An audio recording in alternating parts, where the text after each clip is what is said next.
জনগণ, আলেম ওলামা, ইমাম মুয়াজ্জিম, আমাদের বিএনপি শত্রু দল আওয়ামী লীগ, জাসদ বাসদ যা আছে, একটা দলের কোনো নেতা আজ পর্যন্ত বলে নাই যে জিয়াউর রহমান দুর্নীতি করেছে, জিয়াউর রহমান লুটেরা, জিয়াউর রহমান। সবাই বলেছে বাংলাদেশে একটা ব্যক্তি ছিল নির্লোভ, নিঃস্বার্থপর, পরোপকারী, দেশপ্রেমিক, সে হচ্ছে জিয়াউর রহমান।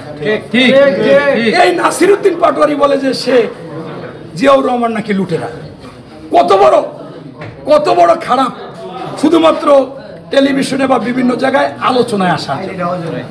কারণ আপনি কালকে দেখেছেন যে এই উপদেষ্টাদের যে মাহফুজ ওদের, সে বলছে যে জিয়ার কোনো বিকল্প হয় না, জিয়া ছিল বাংলাদেশের সবচেয়ে দেশপ্রেমিক। আব্দুল হামিদ খান ভাসানী বলেছে যে বাংলাদেশে দেশপ্রেমিক না, বিশ্বে আমি এরকম দেশপ্রেমিক এবং নিঃস্বার্থপর নির্লোভ কোনো রাষ্ট্রপ্রধান আমি দেখি নাই। এটা আব্দুল হামিদ খান ভাসানী বলেছে।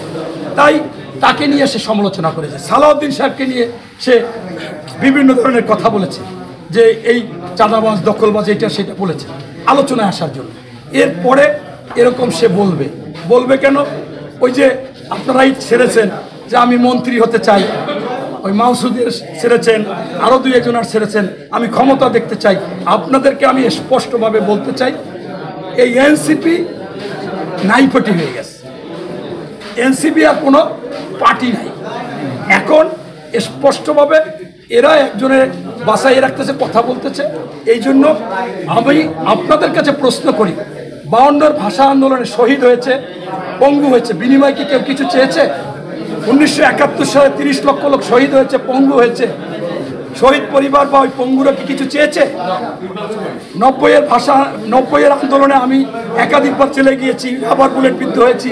আমরা যারা আন্দোলন করেছি, আমরা কি কিছু চেয়েছি? আপনার এরপরে 24-এ কেন চাবে? 24-এ আমি প্রত্যেকটা আন্দোলনে ওদের সাথে ছিলাম, আমার সন্তানকে নিয়ে। আমার কাছে ভিডিও আছে, অডিও আছে। তারেক রহমান ছাড়তে মানা করেছে যে আপনারা ভিতরে থাকবেন, কারণ আমাদের পিঠ দেয়ালে থেকে গিয়েছিল। আমরা বউ বাচ্চাও নিয়ে আসছি। সেইখানে আমরা দেখলাম যে যখন লোকজন এসেছে, তাদেরকে বলেছি যে আপনি কি করেন? রিক্সা চালাই। আপনি কি করেন? ভ্যান চালাই। আপনি কি করেন? পাঠাও চালাই। আপনি কি করেন? আমি গৃহিণী। আপনি কি করেন? হকার। তা আসছেন কেন? ওই একটা ভালো দেশ হবে, সেই দেশে বাজার দর নিয়ন্ত্রণ হবে, সুশাসন থাকবে, সুনীতি থাকবে, সুবিচার থাকবে, আইন শৃঙ্খলা কঠিনভাবে চলবে। আমরা রাস্তাঘাটে হাঁটবো, ছিনতাই হবে না, ধর্ষণ হবে না, ঘুর চলবে না।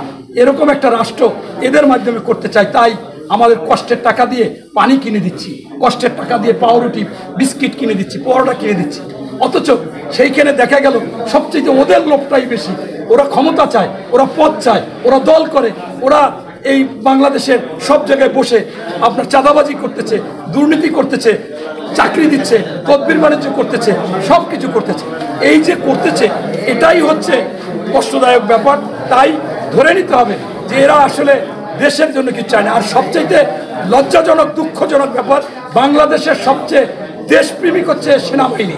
আপনারা দেখেছেন 1971 সালে সেনাবাহিনী ওখান থেকে এসে ট্রেনিং দিয়ে মানুষের সাথে যুদ্ধ করেছে। এরপরে আমি দেখেছি 90 সালে যখন সেনাপ্রধান নুরুদ্দিন বলে যে আর একটা ছাত্রদের উপর গুলি চালাবো না, চালাইতে পারবো না, এরশাদ পদত্যাগ করেছে।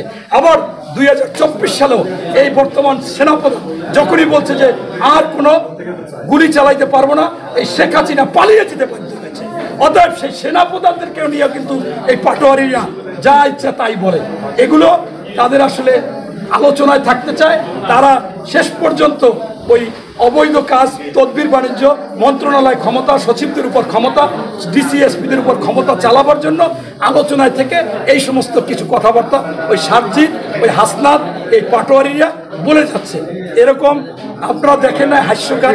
বাংলাদেশের সবচেয়ে সেন্সিটিভ সময় হচ্ছে 5ই আগস্ট। সেই 5ই আগস্টে কি হয়েছিল?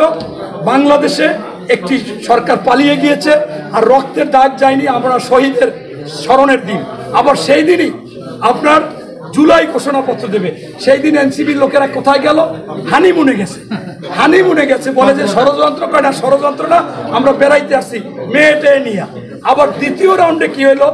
একবার গেছে সারা বাংলাদেশে ঘুরতে যাইয়া সেইখানে পানিতে লাফ দিয়ে নামছে, নামিয়া মানে অর্থাৎ এমন একটা ব্যাপার যে আমরা ছোটবেলায় একটা গল্প পড়েছি, ব্যাঙ যখন এই বর্ষাকাল আসে ছোট ছোট ব্যাঙের বাচ্চা ডাকে, তখন বাচ্চারা আবার খোয়া দিয়া ঢিলা দিয়া মারে, তখন ওই ব্যাঙ বলে যে হে মানব জাতি, তোমরা যেটাকে খেলা মনে করতো যে সেটা আমাদের মৃত্যু। এই বাচ্চাদের কাছে তো আসলে এই খেলা হয়েছে মৃত্যুর ব্যাপার, আর নতুবা এই ধরনের কথা তো এই ধরনের কাজ তো করতে পারে না।